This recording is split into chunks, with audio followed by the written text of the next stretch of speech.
సినీ ప్రముఖుల ఇళ్లలో జరుగుతున్న ఐటీ దాడులపై Telangana film development corporation chairman ప్రముఖ నిర్మాత దిల్ రాజు స్పందించారు.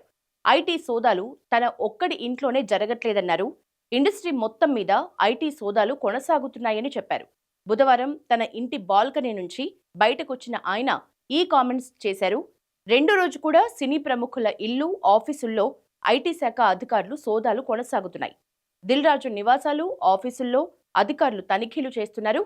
పుష్ప 2 సినిమా నిర్మాణ సంస్థ మైత్రి మూవీస్, మ్యాంగో మీడియా ఆఫీసులతో పాటు డైరెక్టర్ సుకుమార్ ఇంట్లోనూ ఐటీ సోదాలు జరుగుతున్నాయి. నిర్మాణ సంస్థల ఆదాయం పన్ను చెల్లింపు మధ్య తేడా ఉన్నట్లు అధికారులు గుర్తించారు. పలు సంస్థలకు చెందిన వ్యాపార లావాదేవీల పత్రాల్ని స్వాధీనం చేసుకున్నారు. బ్యాంక్ లాకర్స్ ని కూడా ఐటీ అధికారులు తనిఖీలు చేస్తున్నారు. ఆర్థిక వ్యవహారాలకు సంబంధించిన పలు పత్రాల్ని ఐటీ అధికారులు పరిశీలిస్తున్నారు. ప్రాథమిక ఆధారాలతో కేసు నమోదు చేశాకే సోదాలు నిర్వహిస్తున్నారు.